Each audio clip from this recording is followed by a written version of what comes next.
Bonjour et bienvenue dans cette nouvelle vidéo. Aujourd'hui, on plonge dans l'histoire fascinante des Templiers, ces mystérieux chevaliers qui ont marqué le Moyen-Âge. Leur ascension fulgurante, leurs secrets, leur chute brutale. Et les légendes qui les entourent continuent de captiver le monde. Était-ce simplement un ordre militaire religieux, ou les gardiens d'un trésor caché et de mystères inavouables? Restez bien jusqu'à la fin, car vous pourriez découvrir des détails que l'histoire a préféré garder dans l'ombre.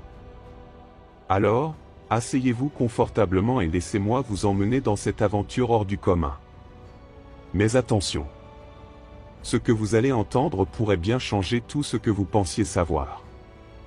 Abonnez-vous et activez la cloche, car cette histoire ne fait que commencer. Prêt à lever le voile? Allons-y! Les Templiers, protecteurs des communautés locales en temps de guerre. Les Templiers sont souvent associés aux grandes batailles des croisades, mais leur rôle allait bien au-delà des champs de bataille de la Terre Sainte.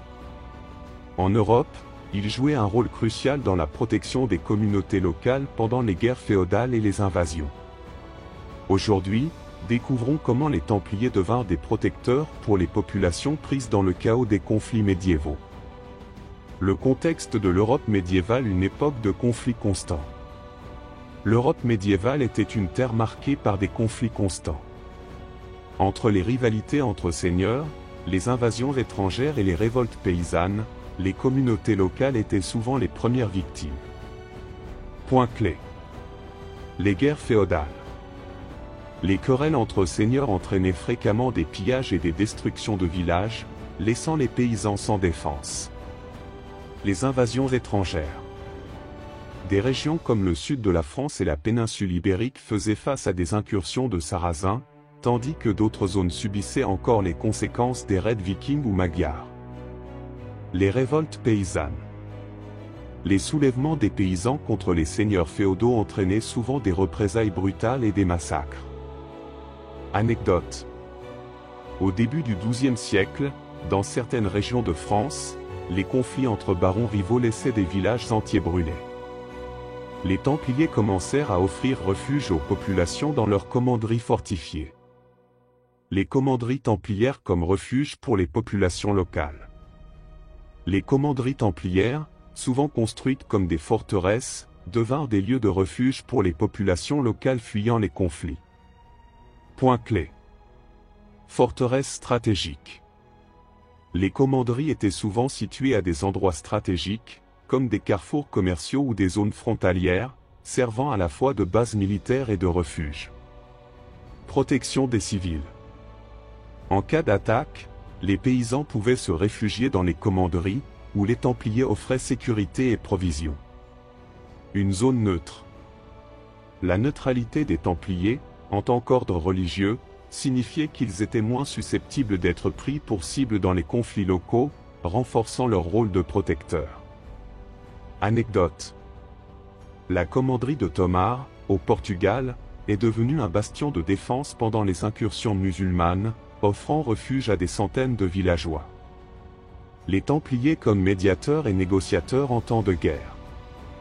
En plus de leur rôle militaire, les Templiers jouaient souvent le rôle de médiateurs dans les conflits locaux, cherchant à préserver la paix et à limiter les destructions inutiles. Point clé. Médiateurs entre seigneurs féodaux. Grâce à leur prestige et leur neutralité, les Templiers étaient souvent appelés à intervenir pour négocier des trêves entre seigneurs rivaux. Protection des terres ecclésiastiques. Les Templiers prenaient parfois sous leur protection les terres et les biens des monastères et des églises, préservant ainsi des ressources essentielles pour les populations locales. Garants de la paix.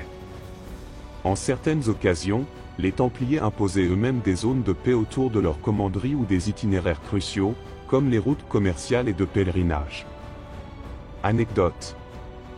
Lors d'un conflit dans le Languedoc, les Templiers négocièrent une trêve entre deux barons locaux, protégeant ainsi les villages voisins de la destruction. L'organisation logistique pour les communautés en temps de crise. En temps de crise, les Templiers ne se contentaient pas de protéger les populations, ils jouaient aussi un rôle clé dans l'organisation logistique, fournissant des ressources vitales aux communautés. Point clé. Stockage de nourriture. Les commanderies servaient de centre de stockage pour les récoltes, garantissant un approvisionnement même en cas de siège ou de famine. Protection des terres agricoles. Les Templiers organisaient des patrouilles pour protéger les champs et les récoltes des pillards, assurant la survie des communautés paysannes. Aide humanitaire. En temps de crise, ils distribuaient des vivres et des soins médicaux aux populations touchées par les conflits. Anecdote. Lors de la famine qui frappa le sud de la France en 1258, les commanderies templières ouvrirent leurs entrepôts pour nourrir les populations affamées. Un héritage de protection et de solidarité. Le rôle des Templiers en tant que protecteurs des communautés locales a laissé un héritage durable, symbolisant la solidarité et la défense des plus faibles en temps de crise. Point clé. Modèle pour les ordres militaires. Le rôle protecteur des Templiers a inspiré d'autres ordres militaires, comme les Hospitaliers, qui poursuivirent cette mission après leur dissolution. Vestiges de commanderies-refuges. De nombreuses anciennes commanderies sont encore visibles aujourd'hui, rappelant leur rôle de bastion de protection pour les communautés locales. Un symbole de justice. Le souvenir des Templiers en tant que défenseurs des opprimés continue d'inspirer des mouvements humanitaires et religieux modernes. Anecdote. Dans certaines régions d'Espagne, des récits populaires attribuent aux Templiers la survie de villages entiers pendant les guerres de Reconquista. Les gardiens de l'Europe médiévale. Les Templiers ne furent pas seulement des croisés ou des financiers, ils furent aussi des protecteurs pour des millions de personnes vulnérables, offrant refuge, nourriture et sécurité dans des temps troublés. Leur rôle dans la protection des communautés locales témoigne de leur engagement envers une mission qui transcendait les guerres, incarnant l'idéal de chevalerie et de service. Les Templiers et les pouvoirs royaux. Alliés stratégiques et arbitres des conflits. Au Moyen Âge, la stabilité des royaumes européens dépendait autant de la force militaire que de la diplomatie. Les Templiers, avec leur puissance et leur neutralité religieuse, devinrent des partenaires indispensables pour les rois et les princes dans la gestion des conflits locaux. Mais ces relations, parfois fructueuses, parfois conflictuelles, allaient aussi sceller leur destin. Aujourd'hui, explorons le rôle stratégique des Templiers auprès des pouvoirs royaux. Un ordre indépendant et convoité. Créés pour servir la foi chrétienne, les Templiers bénéficiaient d'une indépendance sans précédent. Directement rattachés au pape, ils échappaient à l'autorité des rois, ce qui les rendait à la fois précieux et redoutés par les pouvoirs royaux. Point clé. Une indépendance unique. Les Templiers étaient exemptés d'impôts et ne répondaient qu'au pape, leur donnant une autonomie rare au sein des structures féodales. Leur puissance militaire. Les Templiers disposaient de forces entraînées, capables de participer aux batailles locales ou de protéger les terres royales en temps de guerre. Leur richesse financière. En tant que banquiers, ils géraient les trésors royaux, prêtaient de l'argent aux couronnes, et facilitaient des transactions entre les royaumes. Anecdote. Le roi d'Angleterre Jean Santerre aurait confié son trésor royal aux Templiers pendant son conflit avec les barons anglais. Leur rôle dans la résolution des conflits locaux. Les Templiers jouaient souvent le rôle de médiateurs dans les conflits internes des royaumes, utilisant leur neutralité et leur autorité spirituelle pour apaiser les tensions et rétablir l'ordre. Point clé. Médiateurs entre seigneurs. Les Templiers étaient souvent sollicités pour négocier des trêves entre seigneurs féodaux rivaux, préservant ainsi la stabilité des royaumes. Arbitres dans les disputes royales. En raison de leur neutralité, ils furent parfois appelés à arbitrer des différends entre les rois eux-mêmes ou avec leurs barons. Protection des civils. Pendant les guerres civiles, les Templiers offraient refuge aux populations locales et protégeaient les églises et les terres agricoles, limitant les dégâts des conflits. Anecdote. En Espagne, les Templiers jouèrent un rôle de stabilisation pendant les guerres entre les royaumes chrétiens, offrant des zones de neutralité autour de leurs commanderies. Alliance stratégique avec les couronnes européennes. Au fil des siècles, les Templiers établirent des alliances stratégiques avec les couronnes européennes, offrant leur soutien militaire ou financier en échange de privilèges. Point clé. Leur rôle dans les croisades ibériques. En Espagne et au Portugal, les Templiers soutinrent les rois chrétiens dans la Reconquista, jouant un rôle clé dans la reconquête des terres musulmanes. Leur implication dans les conflits anglais. En Angleterre, les Templiers apportèrent un soutien militaire et financier au roi lors des guerres contre les barons ou les rébellions. Des privilèges en échange. En retour, les rois accordaient aux Templiers des terres, des exemptions fiscales et des titres de propriété pour renforcer leur pouvoir local. Anecdote. Le roi Alphonse Ier du Portugal, en reconnaissance de leur aide pendant la Reconquista, donna aux Templiers des territoires qui deviendraient plus tard des bastions de l'ordre. Les tensions avec les royaumes et leur déclin. Malgré leur rôle crucial, les relations entre les Templiers et les couronnes ne furent pas toujours pacifiques. Leur indépendance et leur richesse suscitèrent des tensions, qui culminèrent dans leur persécution. Point clé. La jalousie royale. La richesse des Templiers et leur statut d'indépendants les rendaient parfois impopulaires auprès des rois, qui les voyaient comme des rivaux potentiels. Le rôle de Philippe IV de France.